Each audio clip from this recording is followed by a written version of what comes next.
Hi, everyone. About a month ago, I had my first ever colonoscopy. Many of you have done this, so you know the drill. My problem was that I inadvertently scheduled my colonoscopy for the Monday after Easter, meaning Sunday, when I'm going through all of the fasting, the only thing I could eat for Easter dinner was actually nothing. I could just drink water. And so I went through the drill of fasting and taking the drink to cleanse the colon and spending a lot of time on the toilet. And then the next day I had my appointment and I went under anesthesia for the first time that I can remember since I was a little kid when I had it before. And they did the procedure. And my doctor said everything went well. I don't have to come back for 10 years. What we have found in recent years is that colonoscopies are a really, really helpful way to check what is going on deep inside our body in case there might be some precancerous polyps or something. It's a checkup that we need on a regular basis. Well, in this week's devotional, God gives the Jewish remnant a checkup. I think we're going to find that this particular checkup has great significance for all of us. We've been studying the life and ministry of the prophet Jeremiah, and today we're looking at chapters 44 and 45. Now, to recap, the land of Judah and the capital city of Jerusalem has been devastated by the Babylonians.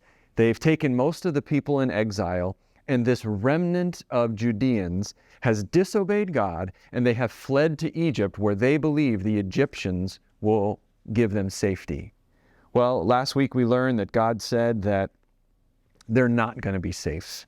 And what we find is that now in Egypt, God has another message for the people of Judah through the prophet Jeremiah. And so in chapter 44, verses 1 through 6, God recounts the recent history of the people.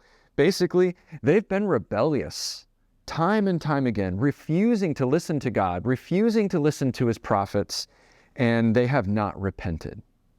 In verse 5, there is something very critical when he says, they did not listen or pay attention. They did not turn from their wickedness. Now, they should take this to heart because this was their history. It wasn't some ancient history. They had just lived through all of this.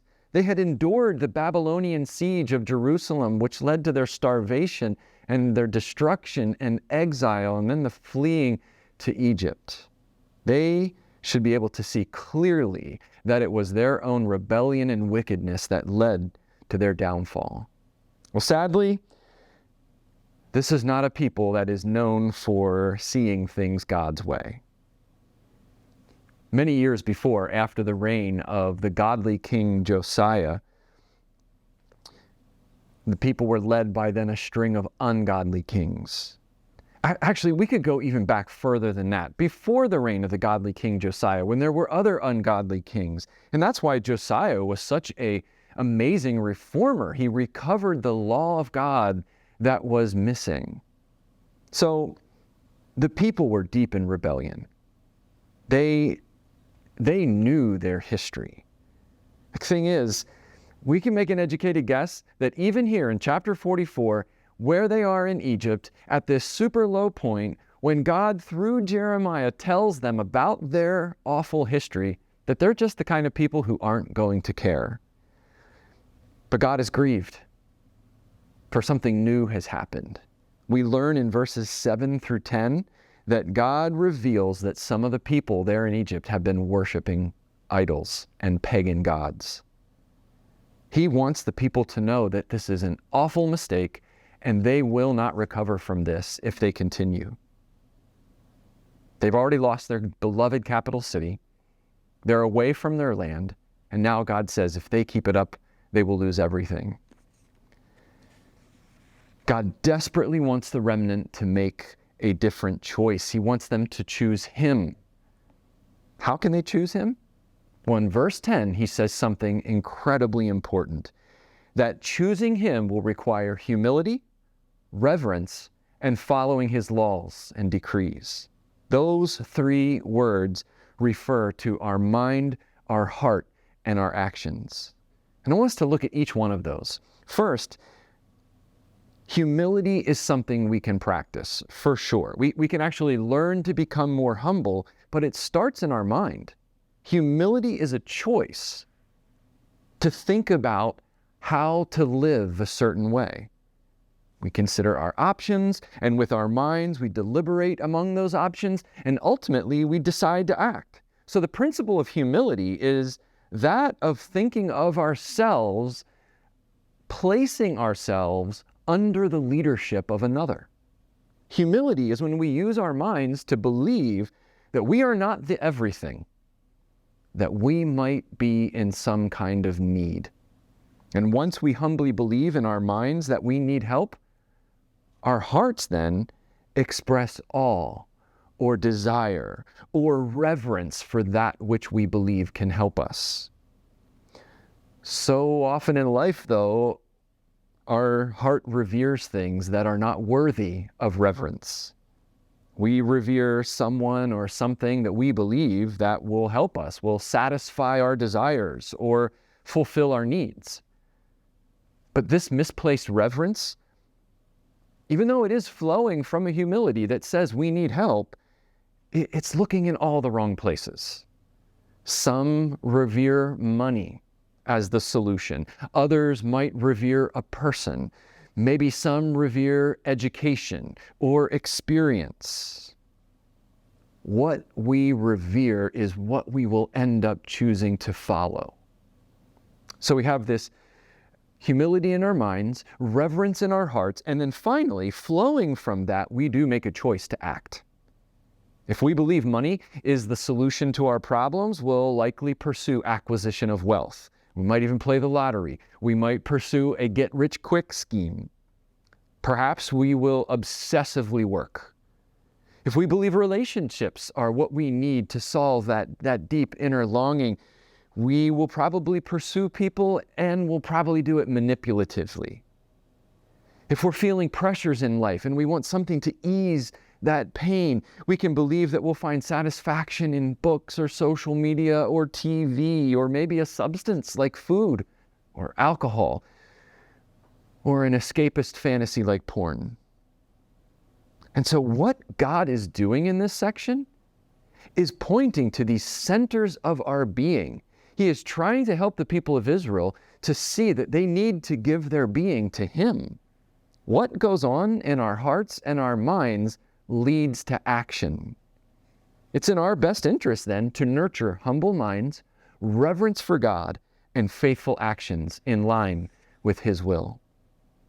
Those three centers of our lives are of vast importance to God.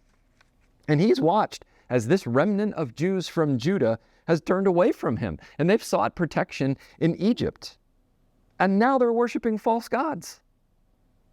What the remnant needs to do is point their humility, reverence, and obedience to the one and only source that can provide real protection, to God Himself. Sadly, in verses 11 through 14, God concludes that the people just won't do it. And He says that the result will be their destruction. So how will they respond? Will this get their attention? Well, perhaps there's no surprise that what we read next is them digging in their heels. In fact, they specifically say, "We will not listen to the message you have spoken to us in the name of the Lord." It seems that they believe that Jeremiah the prophet is wrong, that they're right. Their perspective, they specifically say, is that even in the days when they lived in Judah, before the time of the godly King Josiah, when they were burning incense to the Babylonian goddess of heaven, Ishtar, things were great. And then King Josiah comes along and institutes all these reforms, and suddenly they started facing earthquake and invasion. Well, they are deluding themselves. Because if you go back and read the history, as soon as the godly King Josiah died, the people returned immediately to their rebellion against God. They were in the wrong. Ishtar was not protecting them. Ishtar was not blessing them. Instead, though they might have stopped pagan worship for just that short time during the reign of King Josiah, they just went right back to it. It was their rebellion against God that led to their destruction. And that's precisely Jeremiah's response at the end of the chapter. The people brought this on themselves. And so therefore, God promises that Babylon is going to invade Egypt and all will be lost. It's incredibly sad. The people refuse to see things God's way. Now, there is a short transitional chapter, 45, where God gives a message to Josiah's scribe, Baruch. It's actually a message from many years before, but it falls in line with this theme. God says to Baruch, don't you worry. You continue to follow me and I will protect you. Well, God is saying that He calls us to be people who nurture humble minds, reverent hearts, and thus give ourselves to faithful actions. This is God giving the people a checkup, a colonoscopy of sorts, in which He is revealing to them that there is a cancer in their lives that they need to be cut out, and they need to return to Him. Sadly, the people will not. And so I want to ask you today, evaluate your life. Allow God to do that work of the insightful doctor who is evaluating you. How is your mind, your heart, and your actions? Do you have that humility, that reverence towards God that is encouraging you and helping you to have faithful actions toward Him? Let's give ourselves to that checkup that God wants for our lives. Thank you.